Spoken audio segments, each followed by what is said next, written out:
PMT. Toi qui nous écoutes, sois le bienvenu sur révèle-moi.com, la chaîne de la connaissance et de l'élévation. Alors dans ce podcast, on étudie les sujets qui nous passionnent, la parole de Dieu, le Verbe, celui qui est à l'origine de toute la création. Nous aimons disséquer, questionner, rechercher pour comprendre les Écritures et les appliquer concrètement dans notre vie. La parole nous dit que celui qui cherche trouve. Alors, à vos marques, prêts, cherchons. Aujourd'hui, pour vous servir, Alain et Sandra. Nous sommes heureux de vous retrouver pour un nouveau podcast sur révèle-moi.com. Alors, quel est le sujet du jour? Aujourd'hui, nous parlerons des lois spirituelles. Il existe des lois terrestres, par exemple celles qui ont été établies par les magistrats. Il existe aussi les lois que le Seigneur a données à Moïse quand il était sur le mont Sinaï. Il existe aussi les lois du ciel qui sont citées dans Job. Donc on voit que ce sont ces lois-là qui régissent les astres, le fonctionnement des étoiles, la mer, etc. Et puis, il existe les lois spirituelles, mais je crois que les lois spirituelles, c'est pas du tout ça, hein, n'est-ce pas?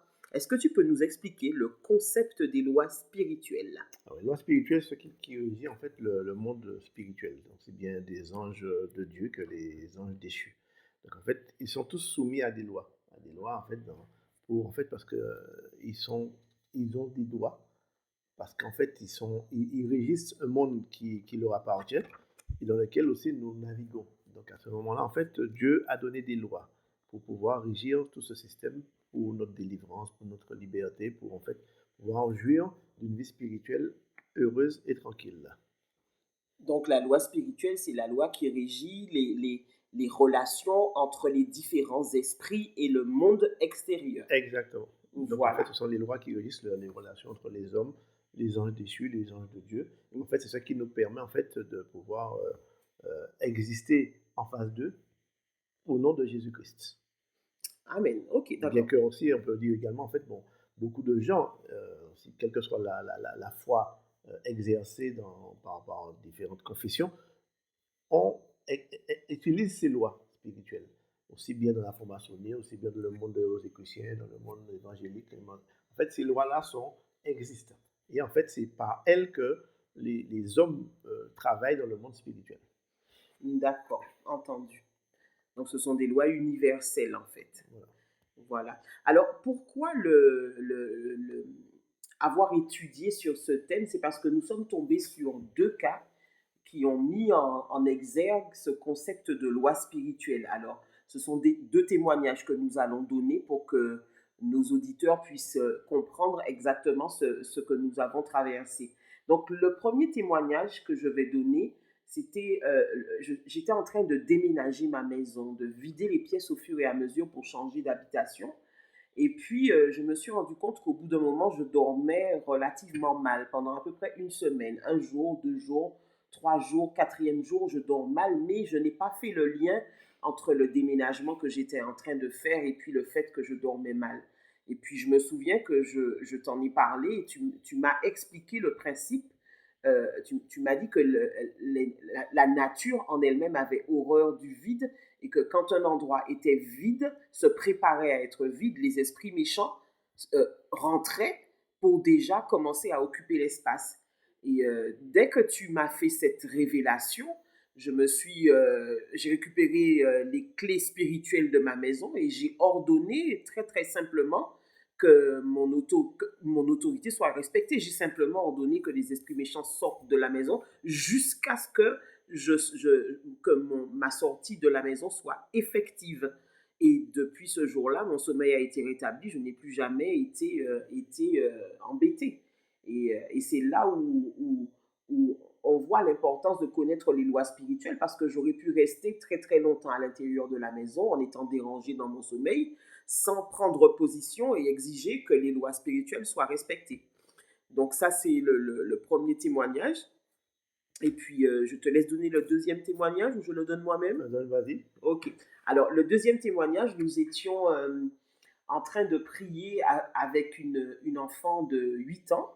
Depuis un moment, en fait, c'était une enfant qui entendait des voix un peu particulières. Elle avait toutes sortes d'injures, De penser impur, en fait. de pensées impures et d'injures.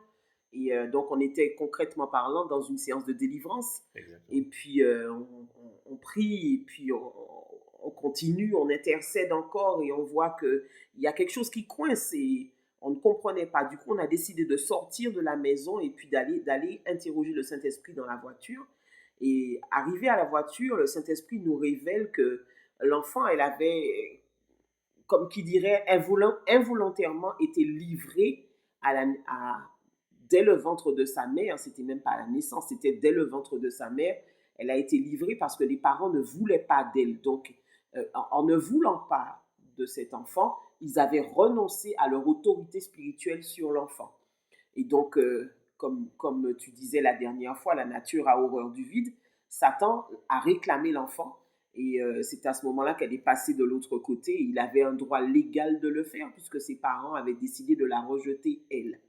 Et c'est quand on a eu cette révélation-là que la maman a pu demander pardon à Dieu dans un premier temps, et puis dans un deuxième temps récupérer son autorité spirituelle, celle que le Seigneur voulait lui donner depuis le départ. Et maintenant, cet enfant, en fait, a été délivré, et ses pensées deviennent de plus en plus pures pour pouvoir avoir une relation parfaite avec ses parents. En fait, la loi dont nous parlons à l'instant, en fait, c'est le principe, en fait, d'avoir, quand Dieu nous confie un enfant, il nous est confié cet enfant pour pouvoir l'éduquer. Donc, il nous est conféré une autorité pour cela. Et on voit que, on peut prendre le cas de Samuel, qui a été, que Anne a donné elle a dit que si tu veux un enfant, je te le donne.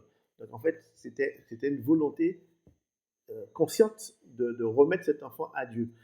Et de même qu'en fait, contrairement à cela, l'ennemi aussi, il a les mêmes droits, en fait, parce qu'en fait, c'est dans la légalité. Il faut bien comprendre que même si Dieu est Dieu, mais il respecte en fait les lois également spirituelles que lui-même a établies, jusqu'à ce que vienne son royaume, pour pouvoir exercer une pleine autorité sur toute chose. Mais en fait, tout le temps qu'il y aura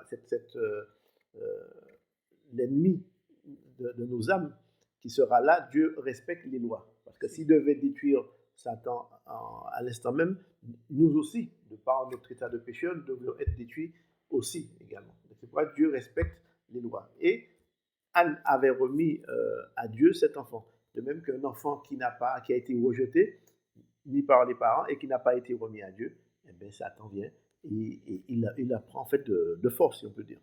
Oui, il le réclame, comme il avait dit comme Jésus avait dit à l'apôtre Pierre, Satan vous a réclamé pour vous cribler. Donc, et c'est pour ça qu'on le voit monter devant le trône de la grâce sans aucun problème, parce qu'il connaît parfaitement les lois spirituelles. Et les lois spirituelles, elles s'appliquent pour tout le monde, qu'on soit démon ou pas démon, elles s'appliquent pour tout le monde. En tout cas, j'aime beaucoup ton intervention par rapport à Sarah. C'est ça, Sarah? Non, Anne, par rapport à Anne, voilà. Moi,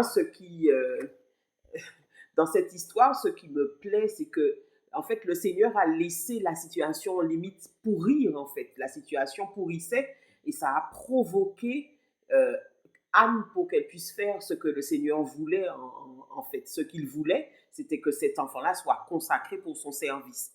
Mais il ne pouvait pas l'obtenir de force ou voler comme l'ennemi a l'habitude de le faire.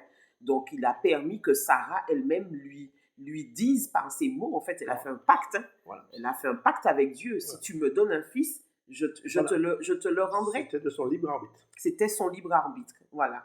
Et donc, Dieu n'a transgressé aucune des lois qu'il a lui-même mises en place. Il a respecté la loi et ça a été fait comme... mais Satan, lui, ne fait...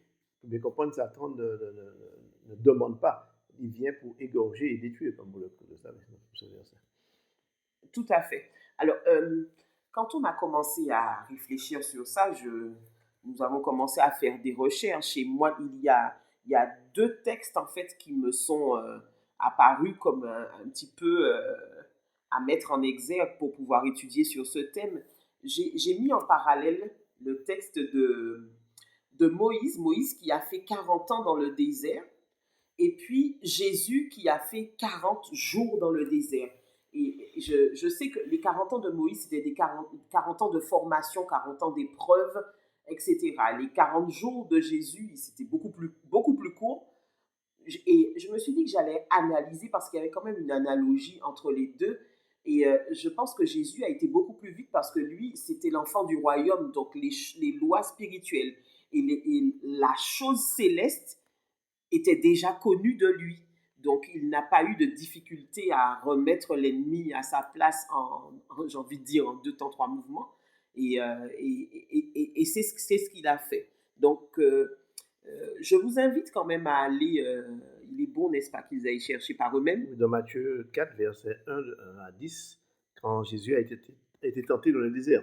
Et c'est là, en fait, que vous allez voir, en fait, cette relation qu'il avait eue par rapport aux lois qu'il a établies, parce que Jésus est Dieu, bien sûr, donc qu'il a établi pour pouvoir gérer le royaume céleste.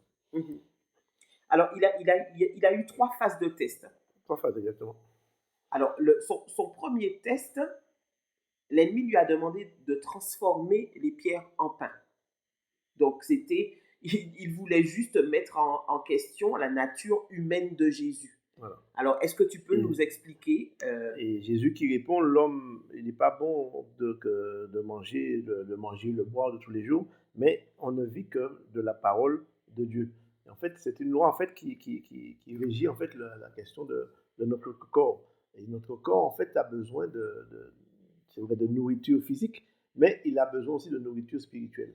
Et en fait, cette nourriture spirituelle nous permet de vivre une vie juste et permet aussi à notre âme d'avoir une totale autorité sur nous-mêmes. Parce qu'en fait, si nous ne l'avons pas, eh bien, l'ennemi va venir et il va introduire en nous des esprits impurs. Donc, c'est pourquoi le fait de lire la parole et de la méditer met déjà un empêchement à l'autorité que Satan a de s'introduire de manière impunément en nous.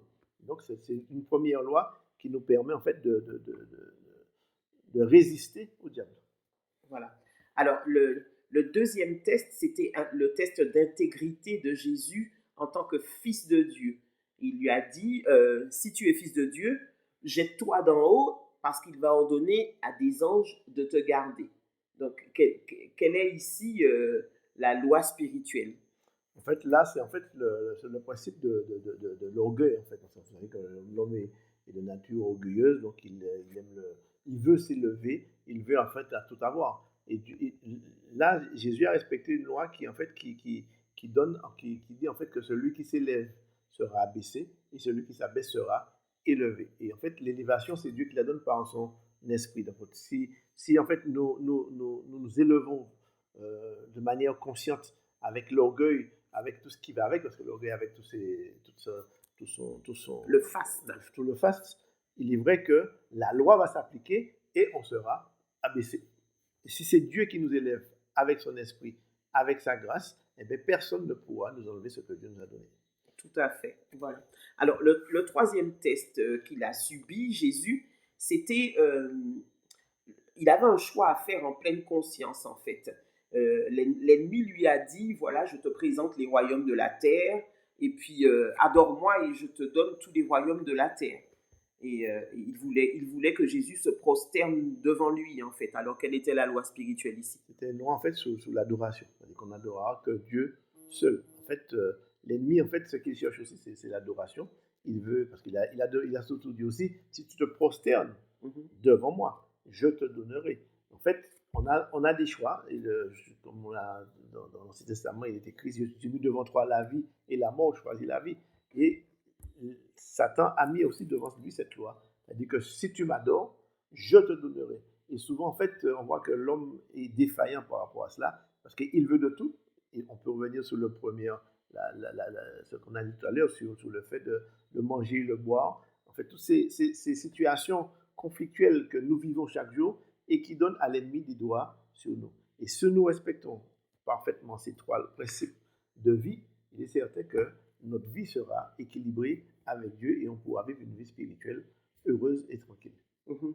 Moi ce que j'aime bien dans les trois exemples, dans les trois tests qu'il a eu, Jésus, c'est que, en fait, les regards de Satan étaient surtout axés sur les choses terrestres et Jésus lui répondait toujours Au-dessus. au-dessus sur un niveau spirituel. Voilà. Quand lui, il lui disait, je te donne les royaumes de la terre, Jésus savait très bien que l'univers tout entier était à lui, donc que les royaumes de la terre, c'était complètement ridicule de proposer les royaumes de la terre à quelqu'un qui est propriétaire de l'univers tout entier. Donc, il, euh, Jésus n'a jamais fait descendre son niveau au niveau terrestre. Exactement. Parce qu'en fait, Dieu savait en fait qu'il a créé l'univers avec toutes les, les astres qui existent. En fait, je dirais même que demain matin, nous pourrons, en fait, juste pour une analogie, hein, donc, on va peut-être pas comprendre, en fait, mais peut-être que demain, en tant que quête spirituelle, on pourra gérer une planète. Donc, en fait, on pourra gérer une ville, une planète. Et parce qu'en fait, souvent, on voit le royaume de Dieu comme des petites maisons toutes simples. En fait, bon, ça peut être le royaume de Dieu avec tous les astres qui existent. Demain matin, en tant que chrétien, en tant que quête spirituelle, on aura cette possibilité, comme l'avait Adam et Ève, de se déplacer sur la terre d'un point à un autre, sans difficulté. Donc je crois que en Jésus-Christ, en Dieu, si Dieu a créé les maîtres de l'univers, en fait, là, nous avons en nous une loi qui nous permettra de vivre, pas seulement dans le royaume du monde de la terre avec ses effets néfastes, mais sous des astres et sous des royaumes beaucoup plus élevés. C'est pas mal ce que tu dis parce que après tout, effectivement, Adam et Ève, au départ, ils n'étaient que deux et le Seigneur leur avait donné de gérer la terre entière. Donc, comment le faisait-il? C'est un bon sujet de réflexion et puis à tous ceux qui nous écoutent, on vous invite à réfléchir sur le sujet. Ils avaient forcément des dons que nous avons perdus avec l'arrivée du péché parce qu'il leur fallait gérer la planète tout entière. Alors, si maintenant, avec des voitures, on n'arrive toujours pas à se déplacer sur la planète tout entière, eux qui n'avaient pas encore toute cette technologie, on se demande comment ils faisaient pour pouvoir se déplacer rapidement d'un point à un autre. Parce que c'était des astres célestes. Et en Voilà. fait, ils avaient cette possibilité que nous avons perdue lors du péché. C'est pourquoi ils se sont sentis nus et ils ont perdu en fait cette capacité de vivre une vie spirituelle avec Dieu. C'est ça. Alors, la dernière fois, quand nous étions en train d'échanger, on partageait sur le texte de Jésus quand il a défié les lois physiques, en fait. Quand il a marché sur les eaux, il a défié les lois physiques. Et c'était une bonne remarque. J'ai beaucoup aimé ce que tu disais.